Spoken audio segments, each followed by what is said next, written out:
Hey everybody, what's up? It's your girl Bondy Blue and I am back for another review, and this one is a much requested, and it is a talk about Dirty John. Okay, now Dirty John is only going to have, I think, 6 episodes for this little limited mini series, but it's really, really good. Okay, I love Connie Britton, and she just always picks really good projects, and this is one of them. Okay, so we're just gonna get into episode 3, and then, you know, because I feel like at this point everybody's been watching. If you're watching this review, you've been watching, and if not, you can pretty much understand everything that's been going on exactly from episode 3. Okay, so let's just go ahead and get in my notes.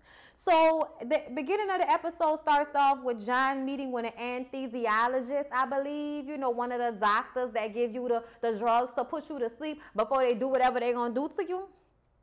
And her name is Tanya. And they met at a bar, and he's getting info from her about her job. And it was kind of like obvious that he was trying to get information for her about what she does for a living and about being a nurse and doing whatever it is that she does. She thought that he was just trying to get a job, but I feel like the nigga suspect, okay? And then because we know what we know about him, it was obvious that he was fishing for information so that he could use whatever he could get from her as a way to form another identity, because that's what he does. John forms identities for you bitches.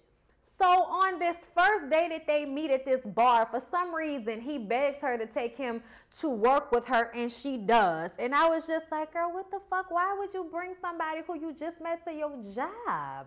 Even if it is a hospital, like, unless he about to die, like, no. Okay, Tanya, this was the first red flag. The fuck? I don't even know you. We just met. Like, what the? And then we see them getting married. So then let's come back to present time with Deborah, aka Connie. And I'm probably gonna go in and out of calling her Connie because her name is Connie. She's playing Zebra, but this is Connie. Okay, Connie's acting her ass off though. Okay, so Zebra goes to see her lawyer so that she could give the lawyer all of these files that she found, right? So she went home and played real Inspector Gadget and shit and got around the security cameras that John put into their new beach house. Yes, bitch, a beautiful beach house. The way she moved out that beach house, gonna tell her daughter, you know, we just need to be, you know, we need to live separately. You need to have your own independence, and we just need time apart, and let's do that. She basically broke up with her daughter on some fuck shit so that she could move in with this man on this beautiful beach house. She thought that she was getting away with it, been lying to her kids, ain't told them that she done ran and got married to this nigga. She don't even know this nigga. And then went ahead and got married to him. Her kids don't know. And see, that's the problem to me. Because you do not know people. You think you know people, and then you go on a trip with them, and your fucking ass end up in parts all over the country. Okay? So I feel like it was so irresponsible of her to not tell her kids that she was going out of town with this man. What if he would have killed her? They would have had absolutely no idea what the hell had happened. And it seems like it's obviously something that could have actually happened, okay? So like I said, she went to the lawyer because she found all of these case files with all of, you know, this dirt on him, all of his felonies and nefarious charges against him. Like, it's just all over these papers that he got hidden up in their house, okay? He already snatched some mail out her hands all hard and shit, talking about it was a prison mate, somebody he talked to, somebody he met in the hospital, and he was just trying to, get the fuck out of here with that shit, bullshit, okay?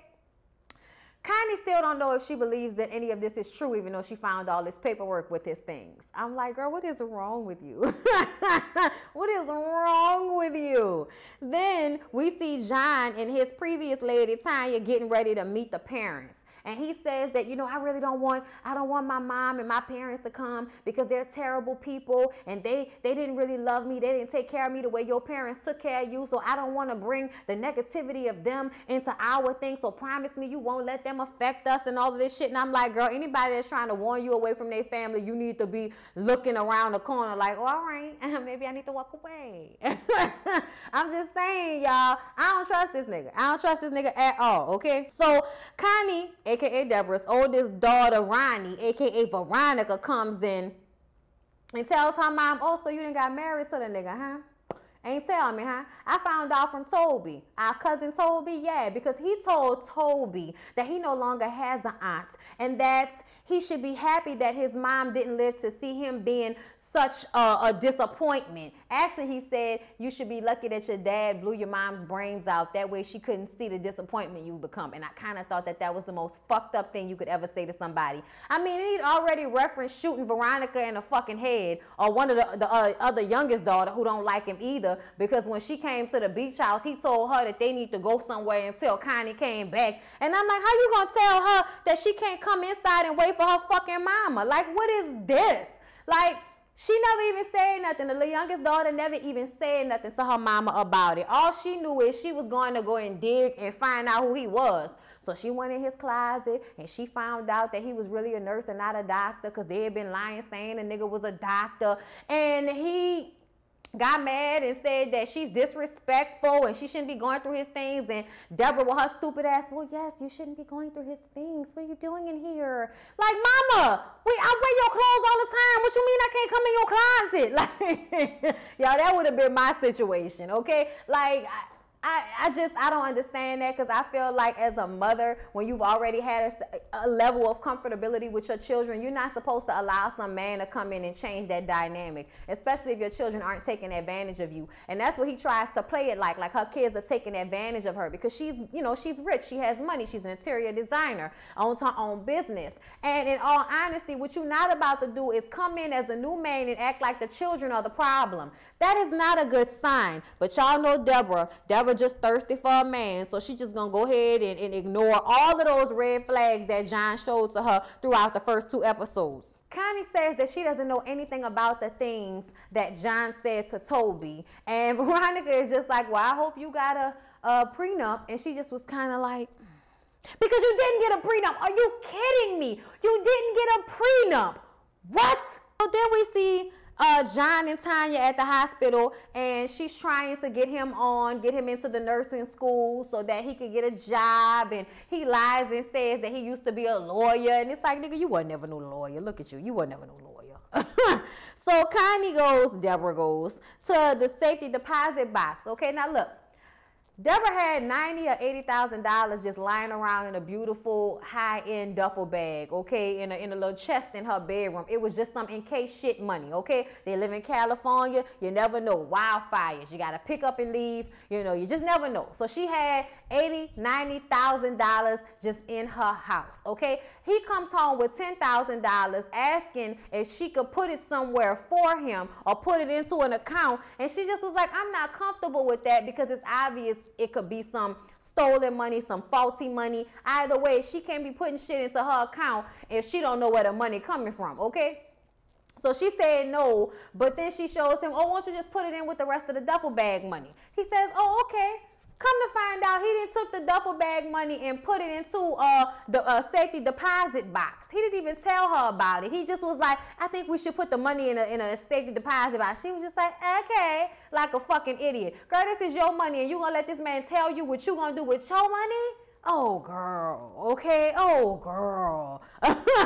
I just could not. So she went to that safety deposit box this episode and found that there was no money in it. I was like, girl, what he did with all that money? When Deborah gets home, before she can even open up her mouth, he tells her how, yeah, he saw a buddy of his recently who invests money, and he gave him the money to invest it, and that's why it wasn't in the safe deposit box. And she was just kind of looking like, how the fuck do you even know about that? Apparently the bank sent him a text, and I'm like, see, that's I don't even understand how you could have the money. You just met this man, what, 4 weeks ago, bitch? And you allowing him to put large sums of your money into a safety deposit box, which he has the priority access to. He sent you a fucking text. Did you get a text when he put the money in her account? Oh, okay then. Y'all, I could not. Then he asked her why she was there, and she said Veronica came by, and then mentions how, you know, everybody knows about them being married now. The cat's out of the bag, and he never even mentioned what he said to Toby. And I'm like, another red flag, okay? Withholding information and knowing shit that he should not know before you get a chance to tell him, okay? So we get back to the past, and we see Jack in his marriage with Tanya, and she's at this seminar. At this point, they've been married for a while. They have 2 toddlers. And she goes to this seminar, you know, with the hospital, I guess, and she sees the lady come out who was the speaker, and they sit down. They have a lot in common. They're bonding, having a conversation. And when they get up to walk away from one another, she says her last name, and she's like, wait a minute. Meehan? And she was like, yeah. She was like, so what does your husband do? I was like, oh, he's a nurse. And I guess 2 and 2 together, this lady realizes that she's been having a relationship with Tanya's husband for 10 months. For 10 fucking months. So she goes home.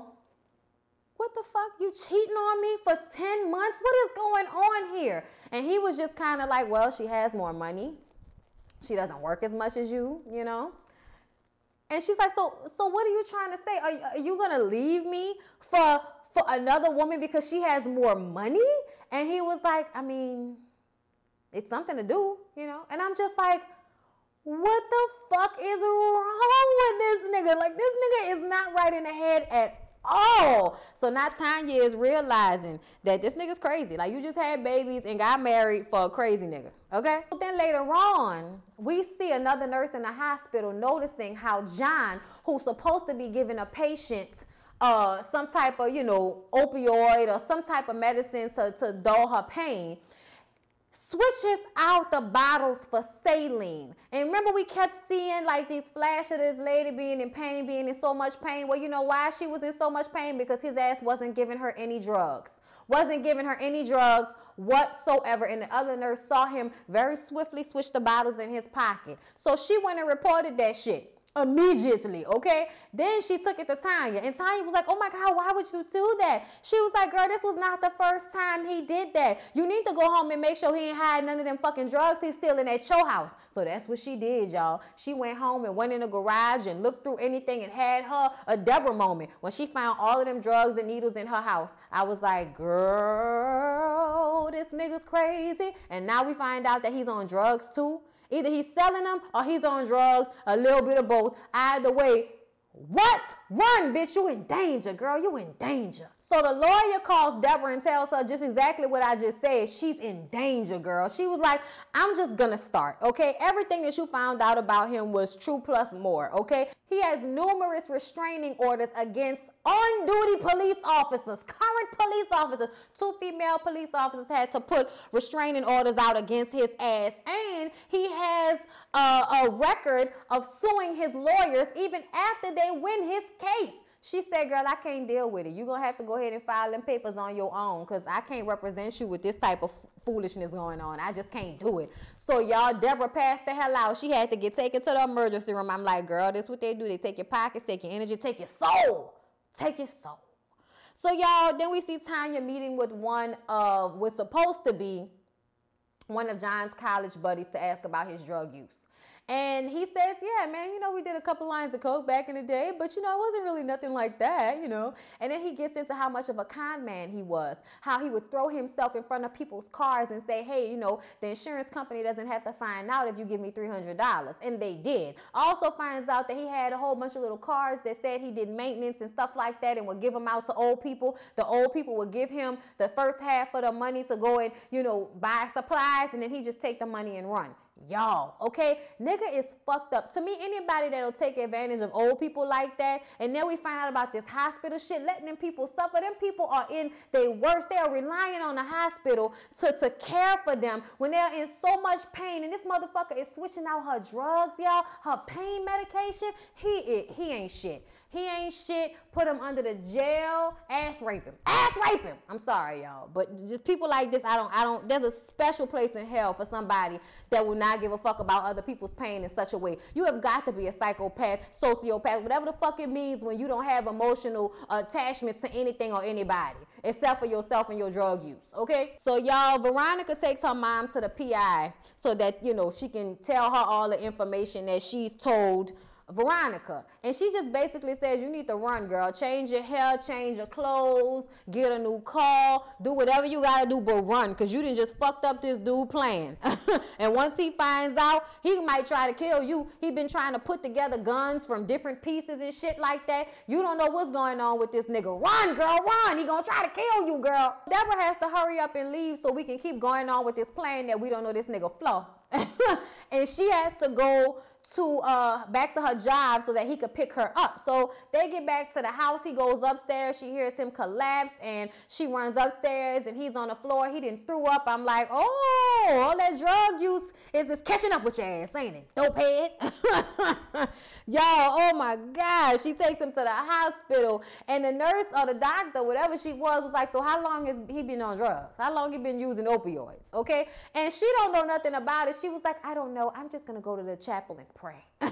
Okay. And she stayed there until his ass went under, and he was telling the doctor, no, I need 4, not 2. I need 4 milligrams, not 2 milligrams. I'm like, yeah, because your ass is a fucking dope head. Okay. So Deborah goes home. She didn't go to the chapel. She went home. Had her company come pack up that fucking house. Her daughter rented a van, was waiting for her. They got everything up out of their house, got into the car and rolled off into the sunset, y'all. We don't know what's going to happen next. All we know is Deborah got the fuck up out of there, okay? And then we see him trying to get into Tanya's house back in the day, beating the doors down and shit. And she was like, I didn't change the locks, John. Go somewhere now, John. There's nothing here for you. Get the fuck on away from my door, John. And he's like, really? You gonna do this to me? And then I thought he was gonna run the car into the house because the way the car was and all of this shit, and she was backing away, and I was like, he better not drive that fucking car through that house. He better not. But if he would have, that would have been able to put his ass in jail. Okay? I don't know why everybody keep letting his ass.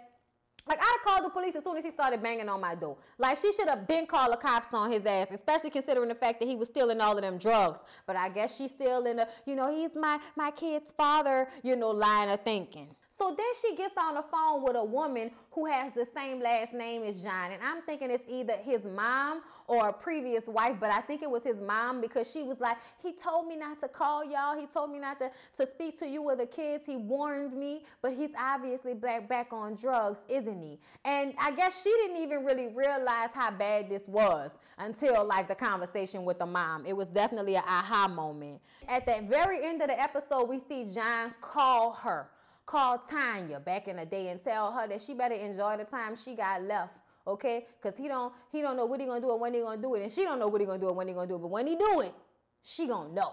Basically threatening her and telling her that he got something for her ass. Y'all, I cannot wait to see what goes down next episode. This show is so good. I am so happy to review it because I enjoyed it thoroughly. So I hope I'll see y'all in the next one.